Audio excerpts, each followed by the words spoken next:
آج کی جو بڑی خبر پاکستان کی ریکگنیشن دہشت گرد شریف اللہ کو پکڑنا واپس کرنا رمزی یوسف کے بعد تو پاکستان نے شاید پہلی دفعہ آفیشلی یہ مانا ہے کہ ہم نے امریکہ کے حوالے کر دیا ہے. How will this impact our relationship going forward? لیکن میرے خیال میں as tactical and as one step تو شاید یہ امپورٹنٹ ہے کہ ایک طرح سے امریکن صدر جو ہیں انہوں نے ریلیٹیولی پازیٹیولی اس کا بیان کر دیا. ایز یو آلسو امپلائی اپنے سوال میں کہ یہ پبلکلی مانا گیا ہے اور شاید پتہ نہیں پاکستان نے مانا ہے یا نہیں, ٹرمپ صاحب نے اعلان کر دیا. اس میں ٹرمپزم بھی ہو سکتا ہے کہ شاید یہ سارا خاموشی سے ہوتا اگر وہ نہ کرتے اس تقریر میں اعلان. سو جہاں تک تعلقات کی بات ہے یا پاکستان کی بات ہے تو in a way it is a slightly good sign as far as the US is از کنسرنڈ, لیکن بہت زیادہ بھی نہیں ہے کیونکہ ٹرمپ صاحب کلیئرلی بہت ٹیمپرامنٹل ہے. His moods can change, his ideas can swing, اور موسٹ امپورٹنٹلی یہ کہ اس وقت امریکہ جو ہے وہ انڈر گو کر رہا ہے, وہ ایک پروسیس میں ہے of massively changing its policy stance. دوسری چیز اس کی یہ ہے کہ اس کا پاکستان پہ کیا اثر پڑے گا in relation to Afghanistan, for example, in relations to relations with Afghanistan, یا جو دوسرے گروپس ہیں for example T T P, وہ اس کا کیا ریئیکشن دیں گے, کیا اس کا کوئی ایک نیگیٹو قسم کا پش بیک ہو سکتا ہے. So all of those things are important. لیکن میرے خیال میں سب سے بڑا جو اس کا امریکہ کی طرف سے کانٹیکسٹ ہے وہ یہ ہے کہ امریکہ کا پالیسی اسٹانس میجر شفٹ ہو رہا ہے, جس کو ہم آرڈر کہتے ہیں, ورلڈ آرڈر کہتے ہیں, وہ میجر شفٹ ہو رہا ہے. اور اس میں یہ ایک چھوٹا سا ایک چیز ہے, پاکستان کے لیے امپورٹنٹ ہے, لیکن پاکستان کے لیے اس سے کہیں زیادہ امپورٹنٹ یہ ہے کہ وہ جو پالیسی شفٹ ہاتھیوں کی جو جنگ ہے اس میں ہم کہاں آخر میں. بہترین طور پہ آپ نے اس کو سم اپ کیا ہے. تو 1 گھنٹہ 39 منٹ اور 31 سیکنڈز پر مشتمل جو خطاب ہے ڈونلڈ ٹرمپ کا, وہ نیا ورلڈ آرڈر اور اس پالیسی شفٹ کے حوالے سے اگلے 4 سال کی ریفلیکشن مان لیا جائے اسے؟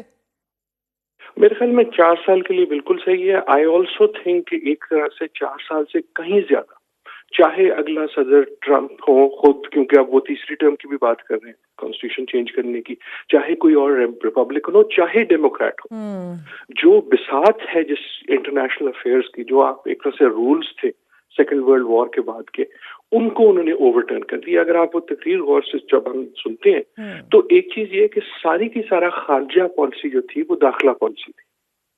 عموماً جب یو ایس فارن افیئرس کی بات کرتا تھا تو اس کا ٹون یہ ہوتا تھا میں فلانے کے لیے یہ کروں گا, میں اس کے لیے یہ کروں گا, right. So as a it spoke like a major power کہ میں چودھری ہوں اور میں لوگوں کو یہ دوں گا یا یہ لوں گا.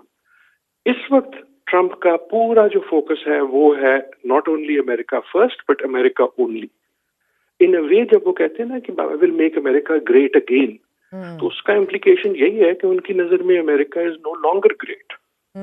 تو یہ جو گریٹ گیم ہے خصوصاً چین اور امریکہ کی, لیکن جس میں سیکنڈ ٹیئر ملک بھی ہیں, چاہے وہ بھارت ہو چاہے وہ روس ہو, ایک طرح سے وہ ایک میجر ٹرن لے گئی ہے جہاں the US is no longer acting like the super power that it was. جس کا مطلب یہ نہیں ہے کہ وہ کمزور ہو گئی ہے, لیکن اس وقت اس کا فوکس عالمی سطح پہ اور پھر عادل نجم صاحب, جس طرح ڈونلڈ ٹرمپ ٹیرف وارز کا آغاز کر رہے ہیں, اس میں تو امریکہ دنیا میں اکیلا ہو جائے گا نا. مزید اب تمام ممالک امریکہ کی بجائے چین سے تجارت آگے بڑھائیں گے. So where does that exactly put the rest of the countries? Are they also realigning themselves according to this جو بھی ڈونلڈ ٹرمپ کا ٹیمپرامنٹل ایک سٹانس ہے جو ہم دیکھتے ہیں؟